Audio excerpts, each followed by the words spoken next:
You are not defined by what caused you to fall. The stumble, the setback, the unexpected blow. You are not the sum of your failures, nor are you permanently marked by the moments you wished you could erase. You are, instead, defined by what gets back up. The quiet strength that stirs within you, the resilience that refuses to be extinguished, the unwavering belief in your own capacity to rise again. We all know the sting of failure, that sharp, unwelcome reminder of our limitations and vulnerabilities. It's a universal experience, a common thread that binds us together in our shared humanity. The job lost, the career path derailed, the dreams that seemed so attainable suddenly slipping through our fingers. The relationship ended, the bonds of love strained or broken, the loneliness that creeps in when connection fades away. The project that didn't work out, the creative endeavor that fell flat, the countless hours invested that yielded no tangible result.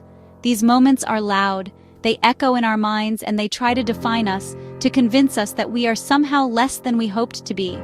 They cast long shadows, obscuring the light of our potential. But the fall is never the whole story. It's merely a chapter, a turning point, a temporary setback in the grand narrative of your life. It doesn't dictate the ending. The real story is the rise, the slow, deliberate, and often painful process of picking yourself up, dusting yourself off, and choosing to move forward. The quiet decision to try again, to silence the inner critic, to nurture the seeds of hope that still remain, however small they may seem.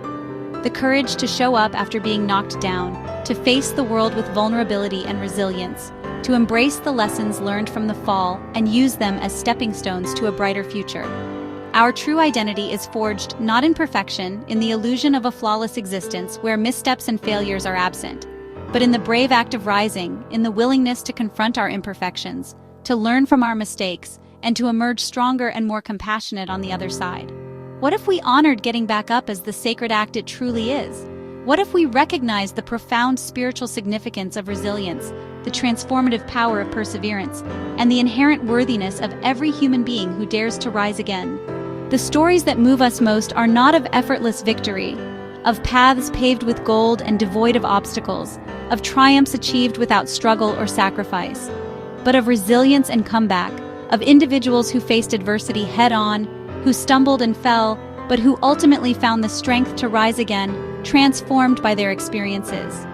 We celebrate those who rise from darkness into light, who navigate the labyrinth of despair and emerge into the radiant glow of hope and possibility. Because we see ourselves in them, we recognize our own struggles, our own vulnerabilities, and our own potential for triumph over adversity. Strength isn't about never falling. It's not about maintaining a facade of invincibility or pretending that we are immune to the challenges of life. It's about the courage to rise, to embrace our imperfections, to learn from our mistakes, and to keep moving forward, even when the path ahead seems daunting and uncertain. Let's change how we talk about our stumbles. Let's shift the narrative from shame and self-doubt to one of growth and empowerment. Not as proof of inadequacy, as evidence of our shortcomings or limitations, as reasons to give up on our dreams, but as invitations to our own strength, as opportunities to discover the depths of our resilience, as catalysts for personal transformation. The world may try to label you by your failures, to define you by your setbacks, to box you in with limiting beliefs and expectations, but you get to write the next chapter. You have the power to rewrite your story, to redefine yourself on your own terms. That chapter is about the power unlocked, the potential unleashed, the strength discovered in the face of adversity. Every time you choose to get back up, every time you refuse to be defined by your falls, you unlock a new level of strength within yourself. That choice is who you are. That unwavering commitment to rise again is the essence of your being. It is your legacy, the story you leave behind, the impact you have on the world. It is your strength, the unwavering force that propels you forward, the inner resilience that allows you to overcome any obstacle. And it is always within your reach, waiting to be discovered, ready to be unleashed, a constant source of power and inspiration in your journey through life. The Phoenix myth is more than a comeback story. It's about transformation through fire. The phoenix builds its own pyre, knowing the flames are necessary for rebirth. In our lives, the fires, loss, heartbreak, failure, feel forced upon us. But what if we saw them as catalysts, burning away what no longer serves us? The fire strips us to our essence, making space for our truest self to emerge. The phoenix is reborn, carrying the wisdom of the flames. When your life turns to ash, remember, this is not just an ending, but a transformation. The heat is forging something new within you. You are not just surviving the flames, you are being remade by them. After a wildfire, a forest looks destroyed, but soon, new life pushes through the ash. The fire clears away what's old, letting sunlight reach dormant seeds. Some trees need fire to release their seeds. Destruction is the key to new growth. Our personal wildfires, crises, losses can feel like endings, but they clear space for new possibilities and strengths to emerge. Like the forest, we don't erase the scars, we grow around them. Our scars become part of a richer, more resilient landscape. The fire is not just an end, it's the beginning of something new. To rise, we must understand our falls not with blame, but with curiosity. Separate the harsh stories we tell ourselves from the simple facts. Ask, what was in my control? What can I learn? This isn't self-criticism, it's self-respect. When we deconstruct setbacks with kindness, we move from victim to student. Our falls become maps, not monuments to failure. They guide us toward wisdom and self-awareness. Every stumble is a lesson, not a life sentence. Roosevelt spoke of the man in the arena, a powerful metaphor for life itself. He wasn't talking about literal gladiators, but about anyone who steps outside their comfort zone, anyone who dares to try, to create, to love, to live fully. It's about embracing vulnerability and facing challenges head-on, even when the outcome is uncertain, marred by dust and sweat, daring greatly. It's about being willing to get your hands dirty, to push your limits, to risk failure and criticism. It's about showing up day after day and putting in the work, even when you don't feel like it. It's about the grit and determination required to pursue your dreams, no matter how daunting they may seem. The arena is where we risk, love, and create. It's the space where we put ourselves out there, where we share our gifts with the world, where we connect with others on a deep and meaningful level. It's where we find our purpose and our passion, and where we make a difference in the lives of others. It's a place of vulnerability, but also of immense potential. Failure is the price of a courageous life. It's an inevitable part of the process, a stepping stone on the path to success. It's how we learn, how we grow, and how we become stronger. It's not about avoiding failure, but about embracing it, learning from it, and using it to fuel our future endeavors. Many avoid the arena, fearing pain, the sting of criticism, the potential for disappointment. They choose to remain on the sidelines, safe and comfortable, but ultimately unfulfilled, but miss out on joy and growth. They miss out on the exhilaration of victory, the satisfaction of accomplishment, and the deep sense of purpose that comes from living a courageous life. True courage is showing up, even when afraid. It's about acknowledging your fears, but not letting them control you. It's about taking that first step, even when you don't know where it will lead. When you fall, the bravest thing is to stay, breathe, and acknowledge. I am here, and I am not alone. It's about finding your center, reconnecting with your inner strength, and remembering that you are part of something bigger than yourself. Every person who's done something meaningful has been on that arena floor. They've faced their fears, overcome obstacles, and persevered through adversity. The arena is sacred ground, proof you are brave, a testament to your willingness to step outside your comfort zone and embrace the unknown. Scraped knees and bruised egos are badges of courage. They are symbols of your resilience, your determination, and your unwavering commitment to your dreams. When shame whispers you don't belong, remember, you are daring greatly. You are pushing your limits, challenging the status quo, and creating a life that is authentic and meaningful. This is what courage feels like: the fire in your belly, the strength in your heart, the unwavering belief in yourself. Strength is forged in the dust and sweat, not in the stands.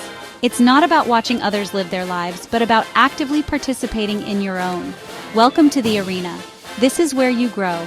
This is where you become the person you were meant to be. After the fall, there's a quiet, uncomfortable, but full of wisdom. Our instinct is to fill the silence, to move on quickly. But if we sit in the quiet, we hear the whispers of what we need to learn. These whispers are gentle truths. Set better boundaries. Redefine success. Be kinder to yourself. The fall creates space for these lessons to surface. Listening requires practice, reflection, stillness, and non-judgment. These whispers are gifts, the gold hidden in the rubble. When we listen, failure becomes revelation, not punishment. The pain is real, but it's not meaningless. In the quiet, our pain becomes our teacher. Life inevitably presents us with challenges, moments where we stumble and fall. It's part of the human experience, this dance between triumph and setback. But what truly defines us isn't the fall itself, but our ability to rise again, to learn, and to grow from the experience. Getting back up isn't a single leap, a miraculous overnight transformation. It's a journey, a process of small, intentional steps. Each step, no matter how small, contributes to the overall climb. Think of it as building a staircase, one stone at a time, leading you back to strength and resilience. It starts with the decision to try, a flicker of hope ignited within, a conscious choice to not remain defeated. It begins even while you're still down, while the weight of the world feels heavy on your shoulders. It's about finding that inner spark, that whisper of possibility that says, I can. First, acknowledge the pain. Allow yourself to feel the emotions that arise. Don't suppress them, don't push them away. Naming it robs it of power. By identifying and understanding your pain, you begin to disarm it, to lessen its grip on you. Next, reach out for connection. Vulnerability is not weakness, but a strength that fosters genuine human connection. Shame dissolves in empathy. When we share our struggles with others, we realize we're not alone, and that shared understanding can be incredibly healing. Sharing your story reminds you of your strength, your resilience, and your inherent worth. You're not alone. There's a whole world of people who understand, who care, and who are ready to support you. Then engage with reality. Reconnect with the world around you. Ground yourself in the present, not in regret or anxiety. The past is gone, the future is uncertain, but the present is here, now, waiting to be embraced. Finally, take one small, brave action. It could be anything, no matter how insignificant it seems. The size doesn't matter. It's the act of moving forward that counts. The intention does. It's about setting your sights on recovery, on growth, on becoming the best version of yourself. Each step rebuilds trust in yourself, brick by brick, action by action. Getting back up is a muscle, a skill that develops with practice. The more you practice, the stronger you become. Each time you rise, you build greater resilience, making it easier to face future challenges. There's no perfect way to rise, no one-size-fits-all solution. Only your way. Trust your intuition, listen to your inner voice, and find the path that resonates with you. Be patient and gentle with yourself. Recovery is not a race, it's a journey. Every small act is a vote for your resilience, a testament to your strength, and a step towards a brighter future. You are learning to rise stronger, wiser, and more compassionate than before. One step at a time. Embrace the process, trust in your ability to heal, and know that you are capable of anything you set your mind to. And that is enough. You are enough. Scars, physical or emotional, are not signs of weakness. They are maps of where we've been and proof that we've healed. Integrating our scars means seeing them as part of our story, not something to hide. Like kintsugi, the Japanese art of mending pottery with gold, our cracks become our most beautiful features. Our scars hold wisdom lessons in boundaries, self-worth, and resilience. When we own our stories, our wounds become sources of empathy and connection. We become healers, mentors, and more compassionate humans. Our scars are not just survival, they are strength. They are the gold in our story. Wear them with pride. Resilience isn't a trait you're born with. It's a practice you cultivate. It grows from the rich soil of self-compassion, gratitude, and purpose. Self-compassion means treating yourself with kindness, recognizing suffering is universal, and being mindful of your pain. Gratitude widens your focus to what's still good, even in hard times. Purpose and values act as your compass, guiding you through setbacks. Tending to your inner world daily builds a deep well of strength. Resilience isn't about being invincible, it's about nurturing the soil for new growth. When storms come, you have the resources within you. Your heart is the ground from which you rise. Keep it nourished. You are not what fell, but what gets back up. And the fall itself is the path. The moments that break us open are the ones that shape who we become. The phoenix is reborn from the fire. The forest grows from the ash. Destruction becomes the foundation for new creation. Our failures and heartbreaks are not just obstacles. They are the raw material of our future strength. Nothing is wasted. Every struggle adds to your character and compassion. The ashes of your past hold the blueprint for your rebirth. When you see the remnants of your falls, see sacred ground, not defeat. Trust the process and the timing. Even in brokenness, reconstruction is underway. You are wired for resilience. Remember, even ashes hold the seeds of new life. Rise again and again.